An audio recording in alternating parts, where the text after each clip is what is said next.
Hey, what's up everyone? My name is Rob Richards. I'm back here at Mission Fitness Center, a really great gym in Alhambra, California, and continuing with our Beast training series. The focus of today's video is going to be centered around the chest, specifically with detail and in the upper region.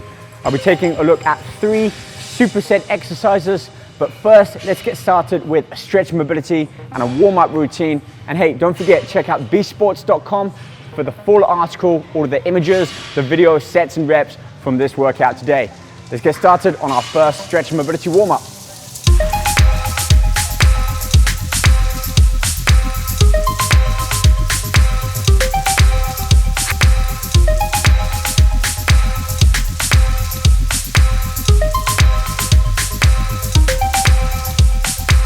So what we have here is 4 pretty basic but really efficient stretch and mobility type movements. This is separate from our main warm-up, our resistance-based warm-up, which we'll move on to next.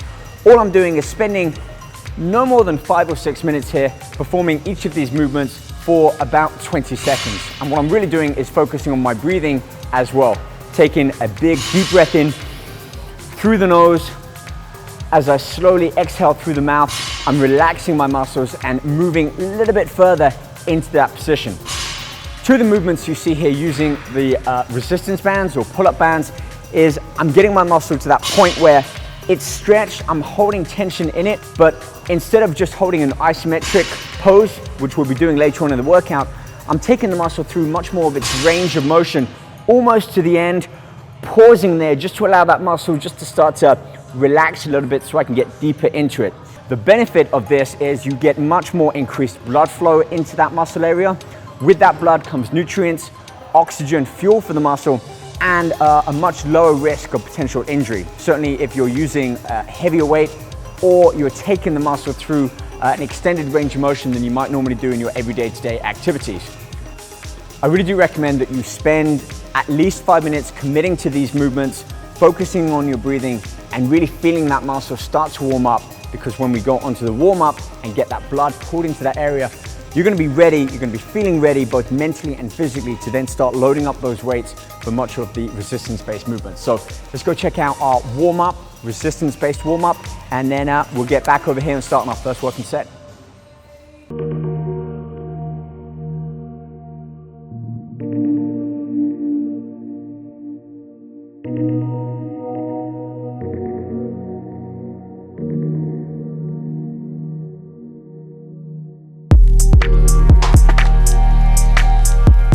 I find the key to an effective warm-up being that you simply don't spend too much time on it. The goal here is to get blood into the muscle, to get those muscles moving, opening up, to get the joints working. Basically, our goal here is simply to prepare the body for what's to come later on in the workout. So the 2 movements here, I've selected an incline dumbbell press. I'm using a rotation here as well. So my wrists are in a semi-supinated position, or palms basically facing each other. And then as I'm pushing up, I'm rotating around, forcing that contraction in the chest up at the top. I'm not using a lot of weight here.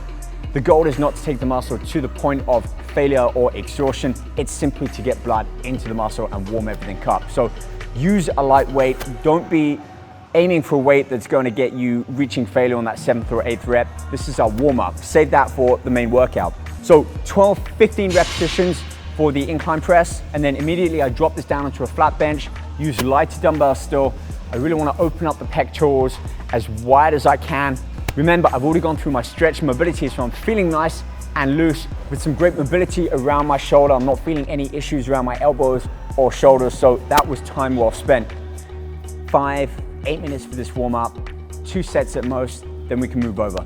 So again, don't spend too much time here. Don't go too heavy and don't go too slow. And I'll meet you back over for our first exercise, and we'll be working on 2 variants of an incline press, both bench and floor based. So I'll see you over there.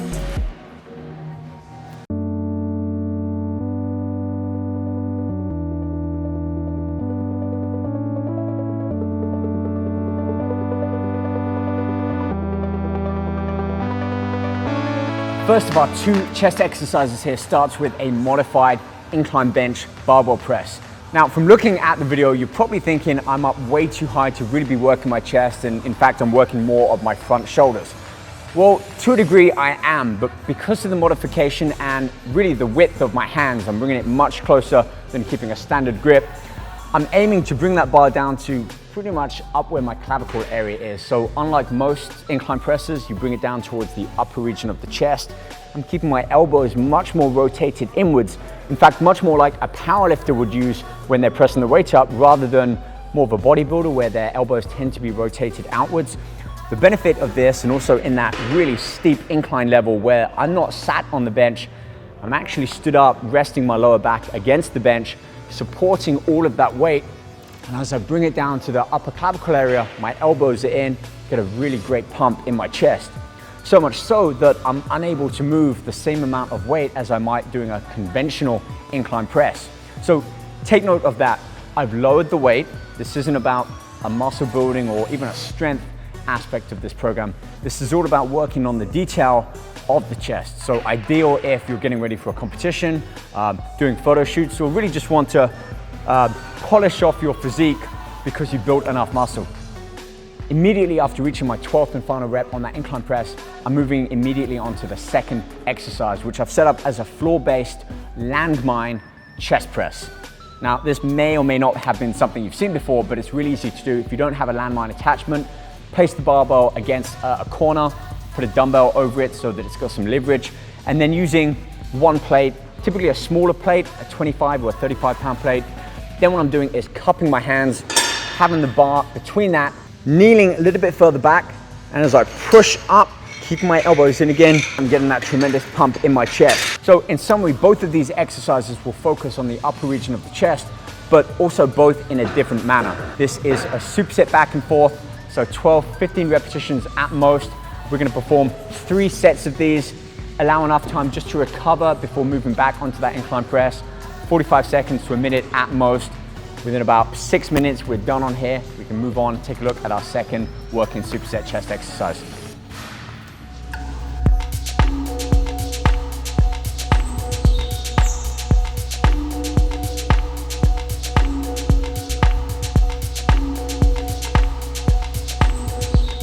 Just like with our warm-up where I did a press movement followed by a fly movement, we're mirroring that within the main workout.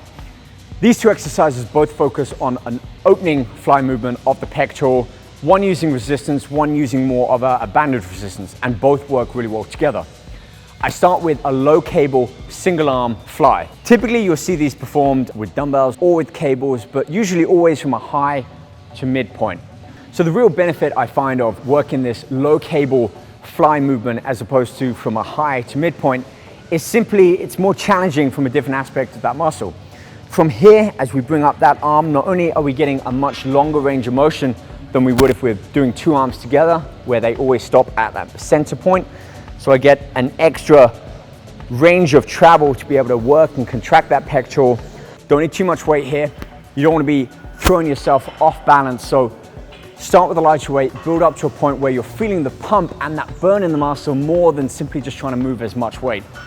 Immediately after finishing both sets of my left and right arm on those low cable flies, I'm over here on an incline bench and making use of some further resistance bands, which I've locked behind on a kettlebell to keep them supported, bringing these around the bench and performing another fly movement, a little bit higher this time from that midpoint. So each of the movements that we're doing, you see a change in angle and range of motion as well. Hence why that stretch mobility section was really important. Now, if you haven't used these bands, they work in a different way than cables or free weights, where they provide a constant or at least the same tension going through that range of motion. Not quite the case with the bands. Back here, you've got no tension. They're pretty loose, you don't have any tension in the bands, therefore on the muscle. But as we start to close the arms up together, we get an exponential increase in tension through the bands, making it that much harder each time we do. To the point when we're holding the arms at the top here, you're working so hard that the muscles start to fibrillate and shake. It's at that point that you want to hold and force that contraction for a good 1 or 2 seconds.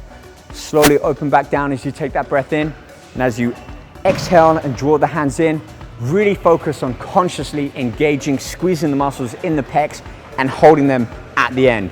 So there we have it. 2 versions of our cable fly, both with cable resistance and banded resistance.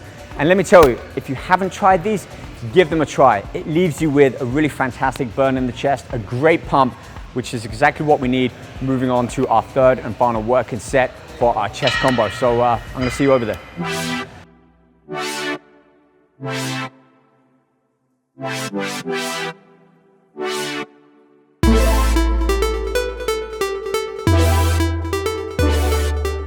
The reason I've chose to end this workout on these two movements is simply for this. The wide grip pull-ups, taking a lot wider than your shoulder width, allows you to stretch the chest in a similar fashion as with those cable flies. So remember our warm-up, press and a fly? Well, we're gonna end with that same sort of routine. We're gonna start with that wide pull-up, which is a stretch, almost like a pec fly for the chest. Dropping down and using a medicine ball for different heights. We're going from side to side. So we're adding in both a kind of a unilateral type press movement and alternating heights, allowing us to take the arm through different range of motions depending on where we are with that ball. A little bit more challenging, which I think is a good thing. Takes us out of our comfort zone for doing typical standard fixed range motion. And look, if you want to, if you're reaching 10 or 12 repetitions of body weighted wide grip pull-ups, use a dip belt, add some weight to it, even use a dumbbell between the knees, hooking your feet at the bottom. You can add some additional weight. This makes it really ideal for performing drop sets here, maybe 6, 8 reps, resistance based, remove that weight, finish off with your own body weight, really pushing your body without added resistance to that point of failure. And then we go from that fly movement down to the push-up movement. Simply give it all you've got. Our goal here is for 10 to 12 reps. If you're getting 4 or 5 or 6 reps out, that's great. Commit to this, try and build up to those 8, 10, 12 reps. And if you really want to add some resistance, have a training partner or a friend, put a weight onto the back, keep the hips elevated, and again, give it all you've got, reaching failure, drop that plate off, and just go for a burnout. So there we go. Give it a try. If you want to find out more about this particular workout and all the other within our Beast training series, head over to beastsports.com, head to the main page, search my name. You'll see the full breakdown of all of these workouts with the exercises shown, sets, reps, and a description as well. So you can study them, apply them, and add them into your routine. And that's all, folks. Hopefully we'll see you back here. We've got one more great video before the end of the year, so we'll make it a great one. If you've got any comments, ideas, suggestions, leave a comment below. Let me know your thoughts. We'll try and incorporate them into further videos. But until then, hope to see you back here next week. Keep training hard. Stay hungry. We're here to help and support you. We'll see you then. Take care, everyone. Bye.